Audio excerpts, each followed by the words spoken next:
controle. E aí, de novo, eu vou falar da argila. Este autor aqui, agora eu acho que é Cooper, estes autores, eles testaram diferentes interações com diferentes tipos de solo em anfitreídeos. E eles verificaram que existe uma faixa ideal que os anfitreídeos vão se desenvolver, uma faixa ideal de argila. Essa faixa é de 1 a 29% de argila. Lembrando, o solo natural utilizado aqui tinha 40% de argila. É muito acima dessa faixa ideal. Então, além de todas as questões da argila ter aumentado a dispersão e aumentado a exposição do contaminante, tem o próprio efeito de toxicidade da argila, por conta dessa faixa ideal, né? Igual a frase que eu falei antes. Tudo, né, depende da dosagem. Tudo pode ser um remédio ou um veneno, vai depender da dosagem. Então, aqui a argila pode ter sido um componente tóxico também, que pode ter sido o que causou essa redução no controle mesmo da geração 1 para a geração 2. E agora, para o solo natural, foi só um teste transgeracional, né, que foi realizado, o TF3, que originou do F2. E aqui o TF3 não teve diferença estatística nem com F2 e nem com F3. Mas aí a gente vai olhar para o gráfico, para esse número médio de organismos, em todas as concentrações de TF3, que é o cinza, então é a barrinha do meio sempre, ela foi maior do que F2 e menor do que F3. Então, eu tive um efeito, né? Além da tolerância, esse resultado sugere que a argila tem um efeito maior em relação ao críticos do que o organismo, né? Porque quando eu tive aqui em F3, eu tenho solo contaminado, eu tenho mais organismos em todos, do que em TF3, onde eu tenho um solo não contaminado, onde a argila daí prevalece.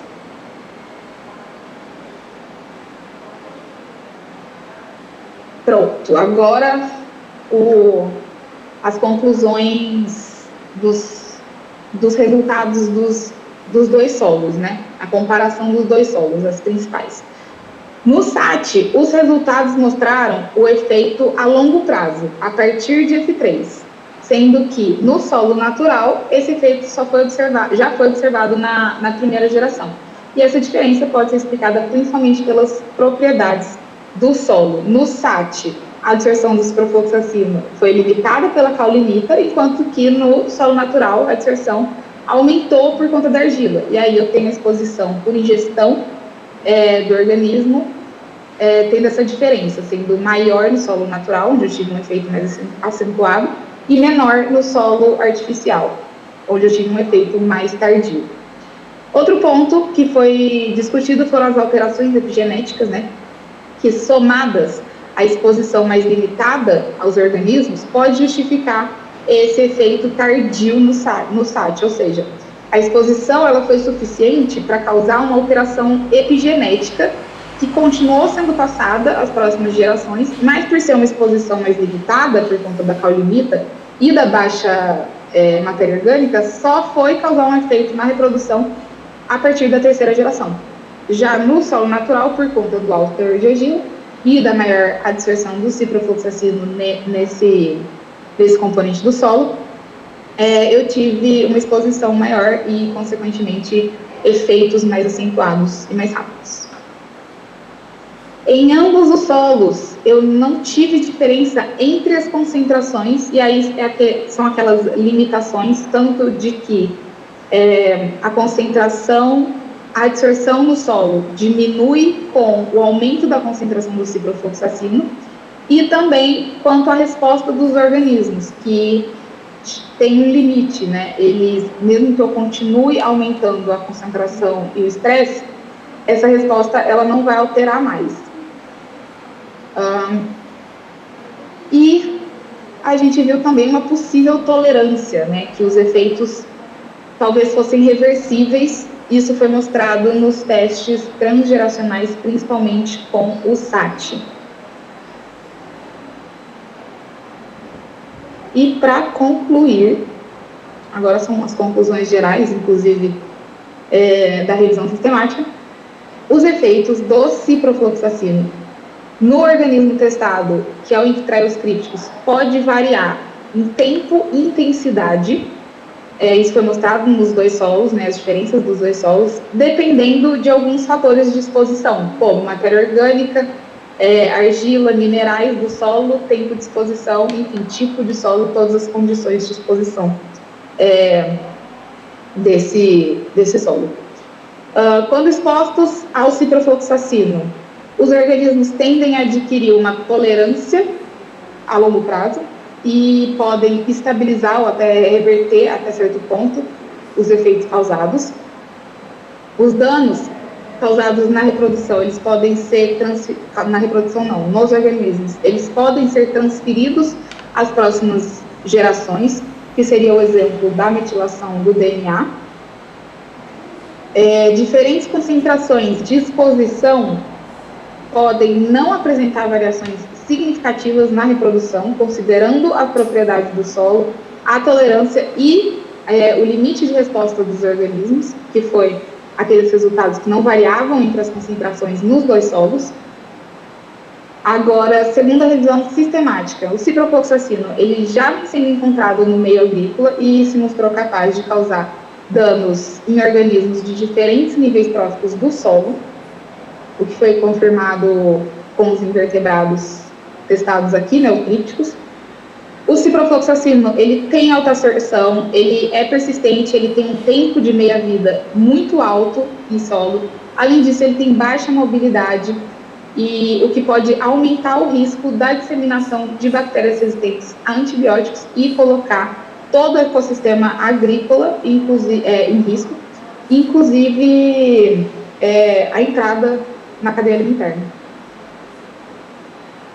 Bom, esses são os primeiros trabalhos de avaliação multigeracional do ciprofloxacino e a primeira revisão sistemática que une a presença, a ocorrência no meio agrícola com os efeitos de toxicidade em organismos do solo.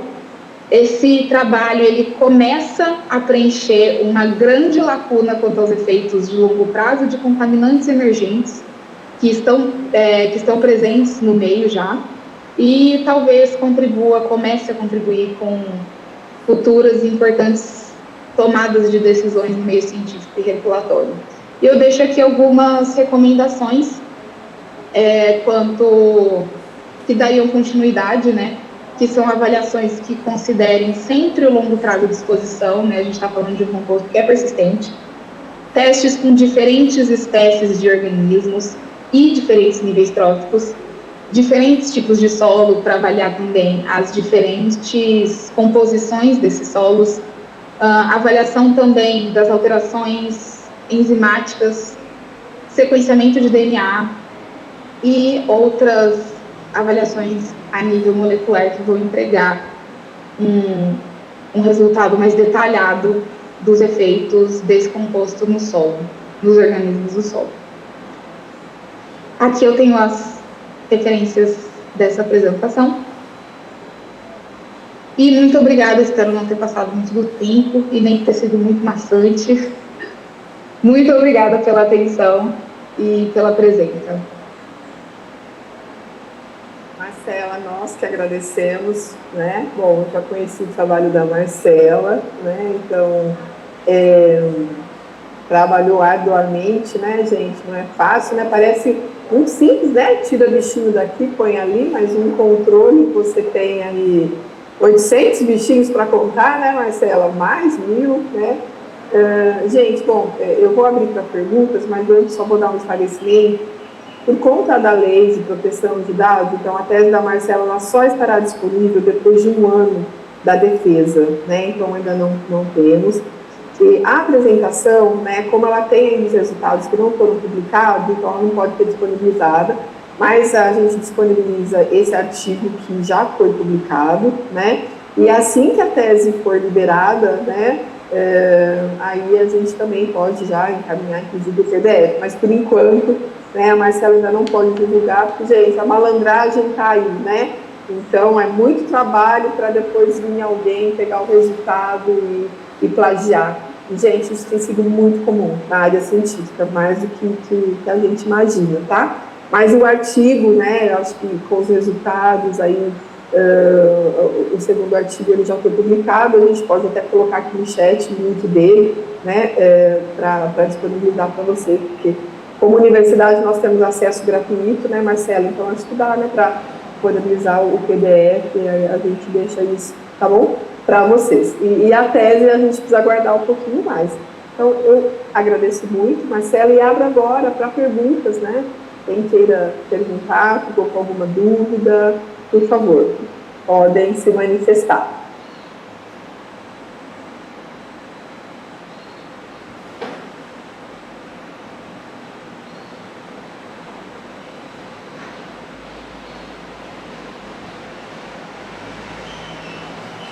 Bom, se alguém tiver depois alguma pergunta, né, pode encaminhar então para a CPSAN, que a gente envia, tá? Para a Marcela e para...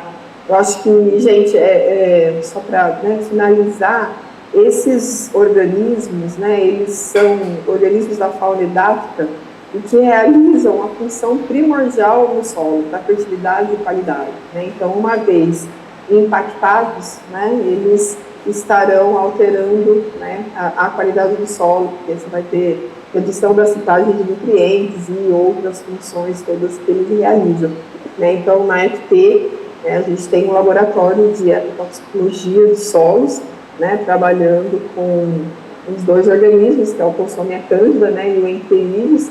Eles, quando eu vejo na literatura fácil cultivo e manutenção, mentira, porque não é difícil, né? E o que a Marcela mostrou, muitos trabalhos com a minhoca, né? Que é, inclusive, um organismo que o IBAMA recomenda para análise, né, e liberação de agrotóxicos, mas, no entanto, a minhoca, ela é um organismo muito mais resistente do que esses organismos, né, do que os críticos. Então, assim, é um trabalho, né, excepcional que avalia, então, o quanto os nossos solos eles têm sofrido, né, com essa gama, né, de fármacos e outros resíduos que estão chegando nesse ambiente, né. Mas, qualquer dúvida, então, a Marcela já disponibilizou, né, o acesso ao artigo aí. Então, Marcela, muito obrigada. Eu sei que você está aí na correria, agora na USP, e liberou um tempinho aí para a apresentação. Então, assim, agradeço muito, viu? Eu que agradeço. E a sua orientadora te mandou um beijo. Ah, e manda outro para ela. Eu que agradeço a oportunidade, o convite e a atenção de todos. Muito obrigada.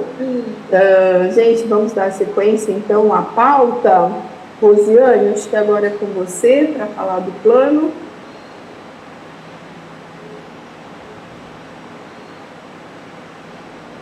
Cadê ela? Alô? Oi, estão me ouvindo? Sim, sim. Tá. Informes da coordenação. Temos algum informe aí, Cassiana? No item bem primeiro. Espera aí, temos sim. Temos um informe. Parabéns, Marcela. Né? Tomara que teremos mais Marcelas por aí, para que a gente possa trazer trabalhos tão relevantes que o serviço não consegue fazer, né? São realmente a pesquisa, é a academia que precisa dar para nós subsídios para que mudar a legislação, mudar o procedimento, uma série de questões que são importantes na questão quando a gente fala de segurança da água. Parabéns aí pelo teu trabalho, muito importante, né? Com certeza, trabalho em benefício da sociedade. Qual é a... Rosiane, nós temos sim, sobre o questionário, né, que ele já foi disparado para os municípios. Ah, por favor, faz bem. Isso, e nós temos, então, temos até dia, Rebeca, dia 6, acho que 6 de março, né? Mas não é melhor falar quando disparou, como é que foi e tal, né, Cassiana e Rebeca? Vocês não podem estar falando aqui? É aquele questionário, né, que todos nós já vimos, já foi aprovado, ele foi liberado para os municípios aí essa semana. Então, quem tiver contato, né, aí com os municípios, por favor, dê uma mãozinha para que eles respondam, né, esse questionário. lembram que na nossa última avaliação foram muitos municípios sem responder. Então, peço encarecidamente, né, se alguém aí é dos sistemas de abastecimento municipais, que dei uma cutucada lá, que alguém, né, responsável recebeu, então, o questionário para a gente fazer mais uma rodada, né, de atualizações, entender como é que está o andamento dos planos de segurança da água, né, nos municípios do comitê. Tá? Então, acho que é isso, Rosiane. Tá o que eu lembro era só esse informe. Legal, obrigada. E é importantíssimo, realmente, o preenchimento do questionário, né? Quando a gente não preenche o questionário, a resposta é, não sei, é negativa, né? A gente diz não preenchida, é muito ruim isso para a gente. E a gente precisa estar trazendo todas essas informações que estão no questionário para que a gente possa nos debruçarmos, nós todos aqui, né? Com relação à capacitação, com relação ao qual prazo que porte de sistemas vão dar para elaborar plano de segurança da água. A agência reguladora tem que olhar esse plano de segurança da água, assim, como que olha, como que analisa. Então, a gente tem muita coisa ainda pela frente, passos a dar, mas passos corretos e concretos. Então, a gente realmente precisa que vocês todos aí façam propaganda, a importância do questionário e que a gente possa ter, né, subsídio para fazer aí uma política de saúde ambiental olhando para a segurança da água. Ok, é isso aí. O próximo é o plano de trabalho. Ô, Rebeca, você pode colocar aí, por favor? Nós vamos dar uma atualizada aí, porque a gente precisa mostrar para vocês o que a gente já fez do plano de trabalho que foi proposto da CT-SAM, né? Mas antes, enquanto a Rebeca está colocando aqui, eu vou fazer só um zoom aí, a Marcela ainda está aí. Marcela, você ainda está aqui? É muito importante, quando a gente olha, né, para a segurança da água, dos grandes contaminantes que a gente precisa ver, que são importantes, eu não vou colocar aí essa questão de, onde é que ele serve, né, o fármaco e agrotóxico. Os dois são utilizados secularmente já, né, nas atividades e mais impacta na questão da água. Então, é muito importante que cada vez mais a gente saia da caixinha. E isso é importante, por isso que o plano de segurança é importante. Saia da caixinha de quem está dentro e está fora de um padrão de potabilidade, porque o padrão de potabilidade é o olhar atual de uma legislação à luz das tecnologias e dos valores máximos permissíveis de legislações, de orientações, como o OMS, mas que a gente precisa adentrar aí em outras substâncias químicas, patógenos que podem não estar na legislação, mas que seguramente trazem um risco muito grande nas nossas águas. E com relação a fármaco que a Marcela falou, para mim ainda é mais grave, quando ela coloca aí os 30%, né, que é absorvido, cada vez mais a nossa população está ficando mais velha, né, por conta até desse cuidado da saúde, de toda uma assistência à saúde que está dando com qualidade de vida. Então, nós estamos usando, sim, os medicamentos, estamos usando vários tipos, inclusive, de medicamento, mas o que é importante a gente colocar nessa questão de medicamento é o seguinte, né? O medicamento, ela já colocou bem, né, na sua fala no início, o medicamento que é consumido, ele é absorvido 30% e 70% ele é lançado no esgoto. E quando ele é lançado através de urina e fezes, ele vai para o esgoto. Mas quando tem um medicamento vencido e não utilizado, ele pode ir para o saco preto. Então, eu tenho, sim, se esse saco preto for para lixão, e aí aqui eu não estou falando do PCJ, que a gente não tem lixão, mas indo com o aterro sanitário, eu tenho fármaco no aterro sanitário, né? Então, a gente precisa ver esses compartimentos que estão sendo, né, lançado medicamento e que seguramente pode cair, potencializar para cair na questão das águas e que nós precisamos discutir a questão do tratamento. E também do custo, porque cada vez que eu trago produtos que seja para a saúde da população, enfim, ou para a segurança alimentar, eu preciso conversar, né? O setor de saneamento precisa conversar com o setor da agricultura, com o setor farmacêutico, porque o custo de tratamento da água finaliza no sistema de água. Isso me incomoda muito, a gente não tem esse compartilhamento. Então, eu preciso trabalhar, sim, com a questão do manancial, mas a gente cada vez mais tem que discutir custos. Discutir custos, sim, na operação do sistema de abastecimento de água. Eu acho que isso é bem importante. E o pior é que quando tem né, quando a gente fala de agrotóxico e fármaco, nós temos uma, eu falo a pulverização, mas não é essa a palavra certa, difuso, é diferente do efluente da indústria, ele cai ali numa unidade, é ali centralizado, né, ponto que está sendo lançado. Quando a gente fala de medicamento, não, toda a população consome, eu tenho medicamento difuso por aí, então realmente é muito preocupante que a gente traga essas políticas públicas, pesquisa, tecnologia, que a gente possa discutir. Ok, então, né, já obrigada aí, Marcela, e cada vez mais essa preocupação é importante. Voltando aqui para o nosso plano de trabalho, nós estamos apresentando aqui, nós fizemos uma aprovação, a deliberação dos comitês, a 471, que publicou, está lá no site. Cada CT tem o seu plano de trabalho, e a CTSAM, num acordo com todos os participantes da CT, fizemos para o período de 2024 a 2025, ou seja, em fim desse ano, o nosso plano de trabalho. Então, vamos ver aqui o que a gente avançou, o que a gente ainda não avançou, quais são os nossos grandes desafios no item, né? A gente não depende só da gente, a gente depende de vários fatores aí, então é bem mais complexo. Então, o item 1, quando a gente falou avaliação da qualidade da água bruta em rios da bacia do PCJ, e aqui eu não vou ler a justificativa, mas nós colocamos isso como um fator fundamental, e a gente trouxe lá para trás essas discussões, e a Cassiana, né, participou bem disso, se ela quiser também dar um zoom, aonde a gente achou importante. Eram duas áreas, né, que a gente, né, sempre discute, trouxe até a Embrapa, trazendo aí o Araquá, que é um soft de cenário de exposição de água bruta, e de lá para cá a gente começou essa inquietude da CT com relação ao agrotóxico, né? Porque a gente não precisa só falar que ele faz bem ou mal, mas como é que a gente faz essa análise compartilhada, né? Isso é bem importante. E aí também discutimos a questão de Cassiana, que era com a Unesp, né? Quando a gente fez a ideia disso aqui, era fazer essa pesquisa, e nós não chegamos com o recurso do FEIDRO, então teve todo o movimento, né, de alocação do recurso. O Léo participou efetivamente. Eu queria, Cassiana, que depois tu me completasse, porque teve parte que eu particularmente me ausentei dessa discussão, então eu gostaria que você complementasse, mas teve todo um esforço da agência, no sentido de pegar o recurso do FEIDRO, termo de referência, colocamos o termo de referência na rua, e olha que situação, não apareceu ninguém para dizer que iria fazer. Então a gente não sabe se pecou no termo de referência, se a mão foi muito forte, enfim, mas nós não desistimos. Volta de novo o item da qualidade da água bruta, porque a gente sabe que a gente tem que olhar para essa água bruta, tem que melhorar essa água bruta para o tratamento, para a gente ter mais segurança, né? E aí eu queria só, Cassiana, que você completasse. Então a gente traz aqui, e a gente traz assim, ainda não realizado, né?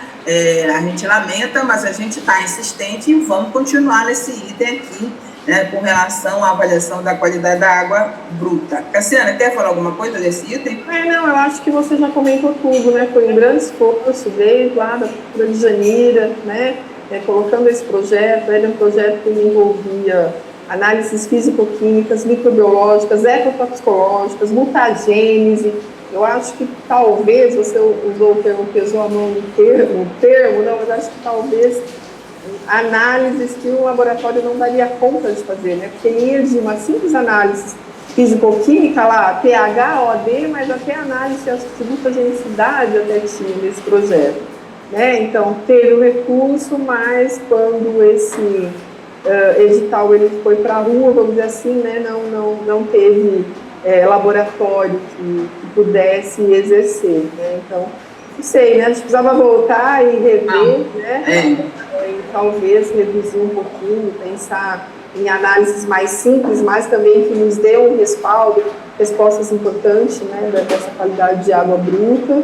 E não desistimos, né? Vamos lá.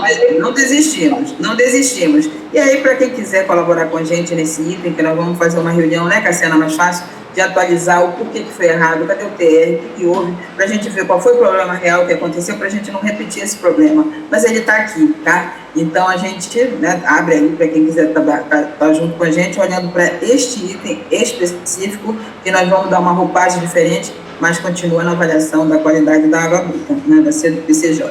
ok? Então, passando por outro item, outra política de saúde ambiental. Então, assim, na verdade, quando a gente começou a discutir, a gente achou o seguinte: essa política de saúde ambiental ainda está confortável com as nossas atividades no PCJ, então, a princípio, a gente pausa ela continua valendo, mas não é objeto de revisão ainda. Foi isso que nós decidimos, e a palavra, claro, está em aberto a todos vocês que estão ouvindo, podem fazer considerações, discordância, que a gente leva muito, até porque a gente tem que fazer um novo plano de trabalho para 2025, 26, né, Rebeca? Ok? Próximo.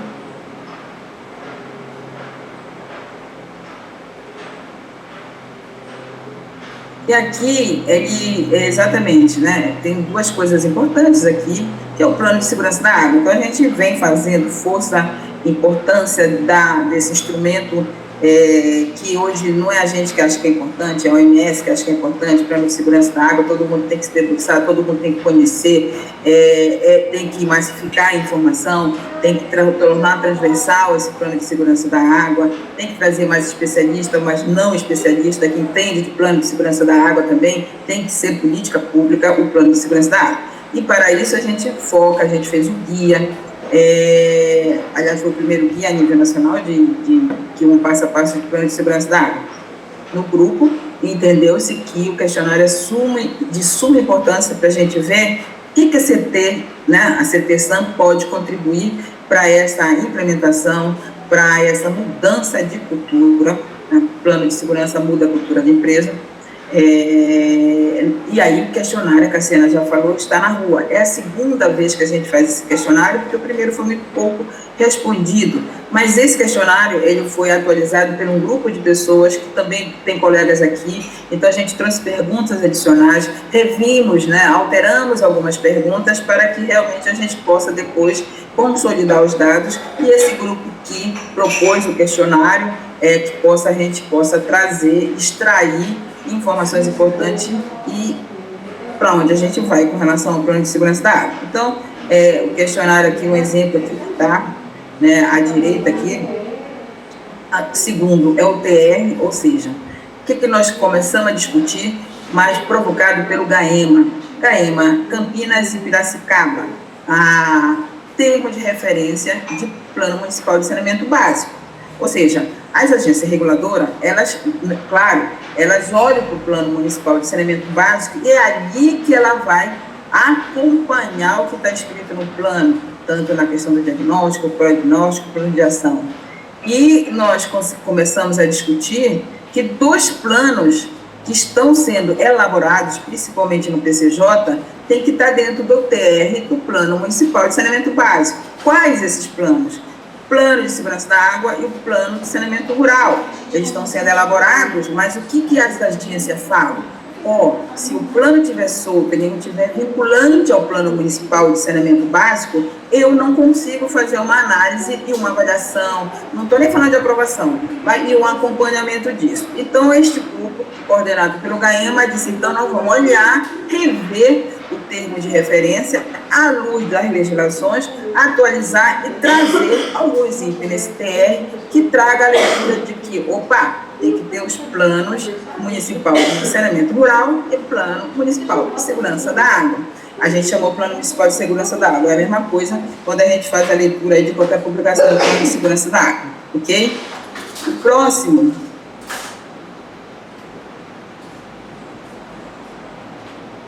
O próximo é o guia, né? Nós fizemos aí uma publicação importante, que teve figura até do consultor internacional da Universidade do Minho, que muito nos agradeceu aí na publicação, e está sendo utilizado, que é mais interessante, né? Porque a gente faz publicação e às vezes fica na gaveta, e não é o caso desse guia.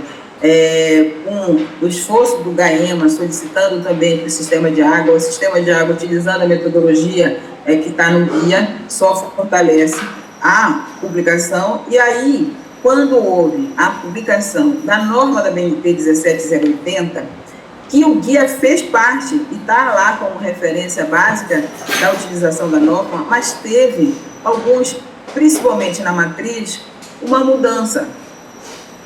O que está na norma da BNT, olhando hoje, o que está no guia está um pouco diferente. E isso incomodou a gente, trouxemos isso para a agência, já fizemos uma reunião de juntar e trazer o que está de diferente no guia à luz da portaria da norma da BNT 17080 e espelhar na norma 17080.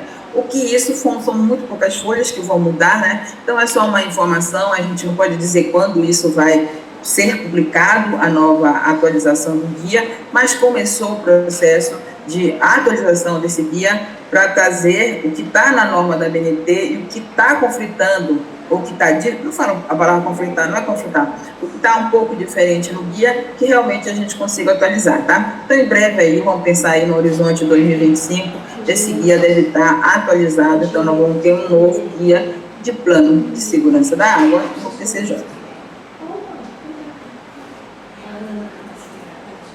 A cartilha Cada Gota Alerta. Cassiana, quer comentar aqui a cartilha que está aí no nosso plano de trabalho também? Gente, esse é um trabalho que estamos devendo, né? Não tivemos pernas aí, principalmente eu que coordeno esse grupo. Nós começamos, na verdade, ela está quase que um livro, né? Precisa retomar. Eu acho, Rosiane, né? Até gostaria, não sei se aqui alguém viu o modelo de cartilha que o CT Rural fez, né? Eu acho que mais um pouco. Está interno ainda, está interna. Ele está como se fosse um folder, né? Uma coisa que eu achei muito legal, um trabalho muito interessante. Então, eu até ia conversar, a gente pensar em fazer naquele estilo, né? Ficou muito bonito, né? A diagramação, informações simples, concisas, né? E rápidas, né? Sim. Então, esse é um trabalho que nós estamos devendo e que nos comprometemos, eu particularmente me comprometo em continuar, né? Porque é um trabalho que precisa... Tem a cartilha Cada Gota Conta, né? Que contava da história da água, e Cada Gota tem um alerta para a poluição da água, né? Então, na gestão da Adriana, né? Que foi feito distribuição da cartilha em escolas, eu participei, então era para dar sequência, né? Mas infelizmente a gente não conseguiu, mas vamos, acho que é uma proposta precisa terminar. É isso aí, e nós não tiramos no plano, então tá aqui. Exato. A gente não teve perna, porque é assim, né? Meta é uma coisa que às vezes a gente nunca alcança, mas não pode se frustrar, a gente joga tudo porque é um sonho concretizado. Então, mais uma cartilha aqui que a gente vai trabalhar, como a Cassiana falou, nós vamos retomar, nós vamos ver como é que faz, vai ter uma remodelagem, é uma cartilha, como ela falou, já está quase um livro, então, qual é o conceito de cartilha? Será um folder? Então, isso a gente vai estar discutindo, quem quiser participar, por favor, coloque aqui no chat, porque esse grupo a gente chama de GT Cartilha, então já tem uns colegas já na lista desse GT Cartilha, então aqueles que quiserem participar, por favor, coloque seu nome aqui, que aí a Secretaria Executiva pega e a gente acrescenta, e em breve aí fazemos uma reunião do GT Cartilha, esse é o nome. Obrigada aí. O próximo.